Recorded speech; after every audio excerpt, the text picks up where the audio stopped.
day, guys. So welcome to our lesson on beat, measure, and time signature. So for if you have comments and suggestions, you can message me on my Facebook account. It's right there.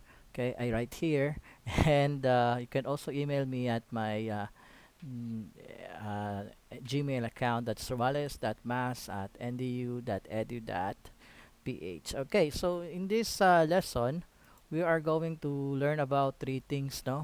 It has something to do with rhythm. Okay, and this is beat. Of course, what is beat and what's the definition of beat? We also going to discuss measure. What is measure all about? Okay, and how does measure uh, how is measure being used in music, and also very tricky topic to talk about, which is time signature. Okay, so let's first discuss the first concept of rhythm, which is beat. What is beat? Okay, so I know you are familiar with this one. Everything that we hear, no, is composed of beat. Minsan, pag nagsasakay ka sa jeep, no, tinatapik mo yung feet mo. Tinatap mo yung feet mo every time you listen to music. Okay, and that tapping of the foot is considered, no, an expression of beat. Okay, so what is beat? All right. Now, beat in music is the basic unit of time. Yan. Beat is also known as pulse. Okay? So, pulse or beat is just the same, but it's a basic unit of time. It's a basic unit of rhythm. Okay? So, uh, a musical composition, okay, could include different beats. Okay? So again, in music or in music theory, the beat is the basic unit of time. Alright. So measure, madali lang siya intindihin, no? What is measure? So a measure is a segment of time. So ibig sabihin meron kang beat, which is the basic unit of time in music, and then you have measure, which is segment of time. Okay? So a measure is defined by a given number of beats. Okay? So kung sa pwedeng there are 4 beats in a measure, so sa loob ng isang measure, imaginein mo, yung measure na yan, envelope yan siya. So one envelope, one measure, tapos sa loob ng envelope, may mga beats doon. Okay? So a measure is defined by a given number of beats. Okay? Mamaya i-explain natin yan siya. What is that? Alright? So, for example, in each measure, a measure in music is separated by a bar line. There are two types of bar line. Okay, these are single bar line and a double bar line. Okay, so pag sinabi natin single bar line divides the staff into measures. So, a double bar line indicates the end of music or section or a piece. Okay, so anong itsura niyan? Okay. So, balikan natin yung lesson natin nung first trinal. So, this is a staff. Okay. Now, imagine itong staff na ito. Ayan. So, masyado siyang mahaba. Okay. Now, from this point, gamitan ko muna siya ng ng, wala akong pen. Okay. Ayan. So, from this point, up to this point, okay, that isa lang yan siyang measure. Okay? So, ito yung staff. Isang buong composition lang yan siya, or isang buong measure lang yan siya from this point up to this point. What I'm going to do is okay, I'm going to divide this staff into two measures. So, what I'm going to do is I'm going to put this line here. Okay? So, this is what we call single bar line. So, yung kanina, yung isang buong measure lang, nung nilagyan ko siya ng single bar line, nagiging dalawa. So, from this point, here sa red na to, up to this point, isang measure na yan.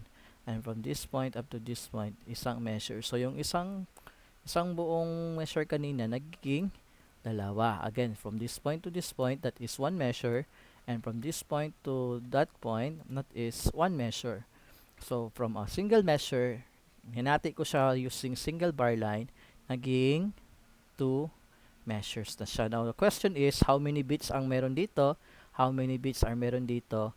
Ang sasagot niyan is time signature. Okay?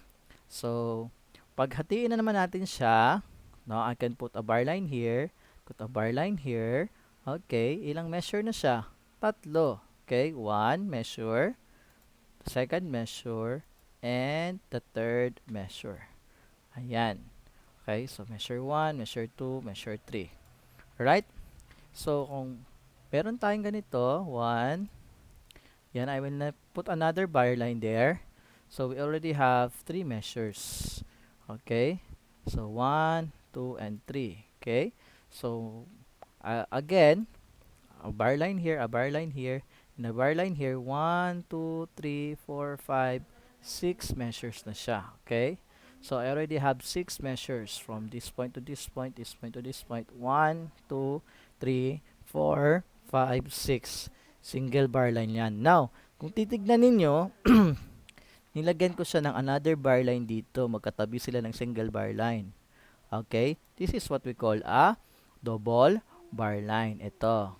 Alright, 1 and 2. So, a double bar line indicates the end of music. Okay, the end of music. So, itong dalawang staff na ito has 6 measures. 1, 2, 3, 4, 5, 6. And this is the end of the section kasi may double bar line siya. Okay? Ayan. Next, let's proceed with time signature. So, meron tayong beat. Beat is the basic unit. Measure is no division of the staff. Okay, single bar line divides the staff into measures. Double bar line indicates the end of a musical piece or a section. Okay, and next we have time signature. So, common kayo dito sa time signature, no? Yun na yung mga symbols na nakikita natin at the beginning of the staff, okay, after the clef. Okay, so what are time signature? Time signature is a musical symbol placed at the beginning of the staff. It is used to identify how many beats are there in a measure and what note gets one beat. Okay, so medyo mahirap na siya intindihin kung di tayo bibigay ng example. Okay, so I will be using the very simple time signature. So, ito yung time signature na example. 2, 4. Okay, again ha, yung elementary kayo sa high school kayo, ang basa nito is 2/4. So, mali yan siya. Hindi siya fraction. Walang fourth, kundi 4. Okay, 2 and 4. Okay, 2, 4. Tapos, walang bar yan siya sa gitna. Oh, there is no line here. Okay, so 2 and 4 lang talaga yan siya. 2, 4. For example, this is a simple time signature. Simple meter. Yan siya. 2, 4. So, ang time signature is composed of two numbers. We have a number at the top and the number at the bottom. So, what is the meaning of this number sa taas at saka sa baba? Okay, yung number sa taas, it indicates the number of beats per measure. Okay, so kung number 2 yan dyan sa taas, there are 2 beats per measure. Okay, pag 3 yan sa taas, there are 3 beats. Pag 4 yan sa taas, there are 4 beats. Okay, per measure. Meron ding 6/4 or 6/8, merong mga 12/8, 9/8 yan siya. So, yung number sa taas, tandaan nyo lang yan siya. That's the number of beat lang sa loob ng isang measure. Okay, yung number sa baba, yung 4 dyan, it indicates what note, anong note yung tatanggap ng 1 beat. Okay? So, ano yung mga note, 'di ba? Meron tayong whole note, half note, quarter note, 8th note, 16th note, okay? So, yun yung mga notes. So, sa ating lesson last time sa note duration, pag full note, 4 counts, pag half note, 2 counts, pag quarter note, 1 count, 'di ba? Ganyan yan siya. Right? Sa time signature, medyo iba siya, pero medyo pagka-similar din siya. Bakit man? Pag nakakita kayo ng 4, number 4 sa baba ng time signature, okay, ang number 4 is equal to quarter note. Okay? Ibig sabihin, yung quarter note, pag 2/4 ang time signature, yung quarter note, okay, yung quarter note is always equal to 1 beat. Okay? 1 beat. Isang ganun yung quarter note. Okay? Pag merong number 4 sa baba ng time signature. Pag 2 na naman ang makita nyo sa time signature, ibig sabihin half note yan. Okay? A half note gets 1 beat. Same sila ng beat pero magkaibang nota. Depende sa time signature. Pag ang time signature naman ay for example 6-8, 8 yung baba, okay? Yan siya, 8 note ang tatanggap ng 1 beat. Again, yung number sa taas indicates the number of beats per measure. Yung number sa baba will indicate ano yung note ang kukuha ng 1 beat. Okay? So, pag 4 ang nasa baba, quarter note is equivalent to 1 beat. Pag 2 yung sa baba ng time signature, half note gets 1 beat. Or pag 8 ang sa baba, 8 note gets 1 beat. Okay? Medyo tricky. I will give you an example. Alright, kung 2-4 ang time signature. Okay, 2-4 ang time signature natin. Sabi natin, no, yung number sa taas is the number of beats per measure. Okay, yung number sa baba, ano yung note na kukuha ng 1 beat. Okay? Now, example, meron tayong, ayan, meron tayong staff dito. So, from this point up to this point, no, itong buong cake, itong buong piece na ito, yan. Okay? This is 1 measure. Ito, this is 1 measure. Right. So, sa loob, dahil 2 beats per measure ito, dahil 2 beats dito per measure, ay, time signature natin is 4-4. Okay? So, sa loob ng red na ito, itong measure na ito, there are 2 beats, no? 1, 2. Mayroon siyang tunog na pug, pug. Okay? 1, 2. Sa kabila naman, 1, 2. Alright. 1, 2, 1, 2. Again. 1, 2, 1, 2. Okay? Again, no? 1, 2, 1, 2. There are 2 beats per measurement, di ba? Per measure. 1, 2, 1, 2.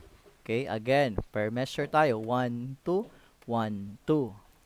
So, yun yung ibig sabihin ng 2 sa taas. There are 2 beats per measure. Since ito tsaka ito is 1 measure and ito tsaka ito hanggang dito is 1 measure, merong tig dalawang beat sa loob ng measurement na ito. Okay? Now, tanong natin, ano yung number sa baba? Okay?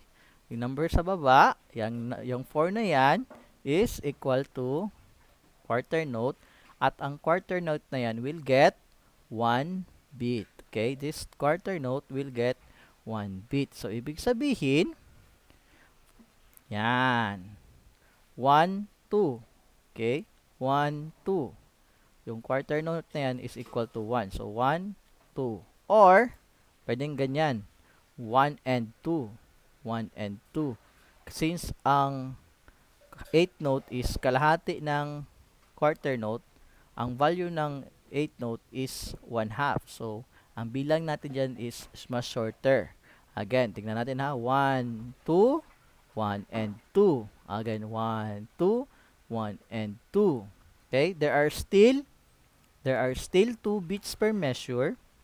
1, 2, 1 and 2, or kung gusto mo i-mat natin, 1, 1, half, half, 1. Half, half is also 1, di ba? So, 1 pa rin yan, 1 pa rin yan. Kung lagyan natin ng numerical value yan, 1 plus 1 is equal to 2, 1 half plus 1 half is equal to 1, plus 1 is still equal to 2. Okay, pag tugtog natin yan, tingnan nyo, pakinggan natin ang tugtog, 1, 2, 1 and 2. Okay, 1, 2, 1 and 2. So, yan yung 2, 4 na time signature. Again, yung number sa taas, this 2 beats per measure, yung number sa baba, is equal to quarter note, and quarter note gets 1 beat. Okay? So, another example. Kung ang example natin kanina is 2-4, ngayon gawin natin 4-4 ang time signature. So, anong number yan sa taas? 4. Anong number sa baba? 4. So, ibig sabihin, no? There are 4 beats. Since 4 itong sa taas, there are 4 beats per measure. At sa baba, a quarter note gets 1 beat. Example. Ayan. Meron naman tayong dalawang measure. Ilang measure tayo? Dalawa. Itong side na ito, tsaka itong side na ito. So, there are 4 beats per measure. So, merong tig 4 na beat per measure. So dito 1 for itong naka-red dito, ang beats dyan is 1, 2, 3, 4.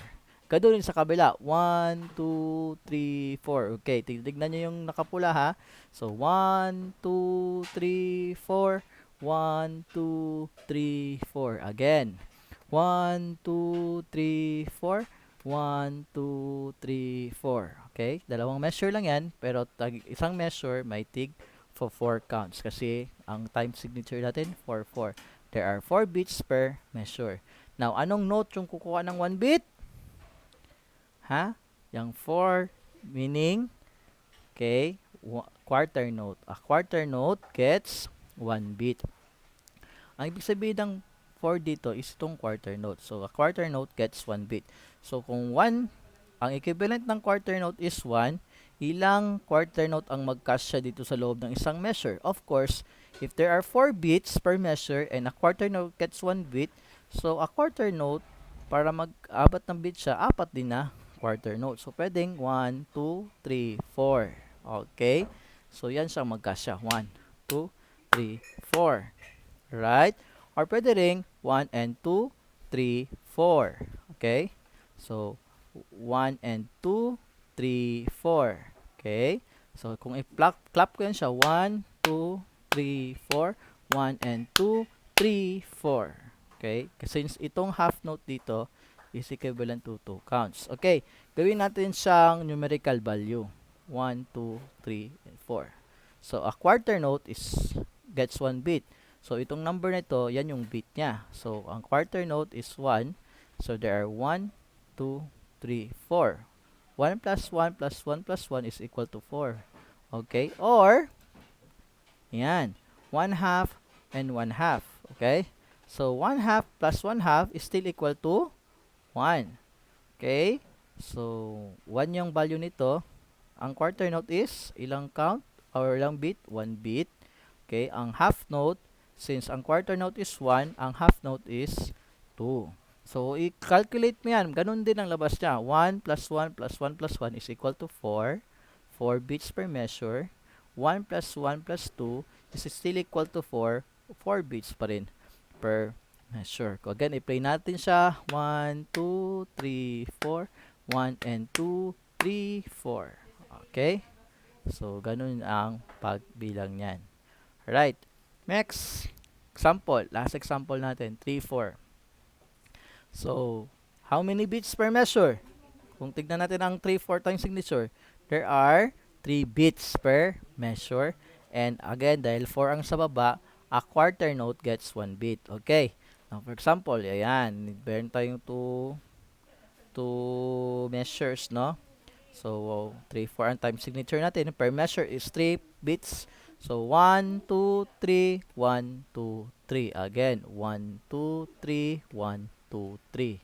Dahil, bawat box na red na yan, there are only 3 beats per measure. Okay, so what note will get 1 beat? Of course, yung 4 na yan, ang quarter note ang ibig sabihin niyan. A quarter note gets 1 beat. So, ilang quarter note ang magkasya dito sa loob ng isang measure?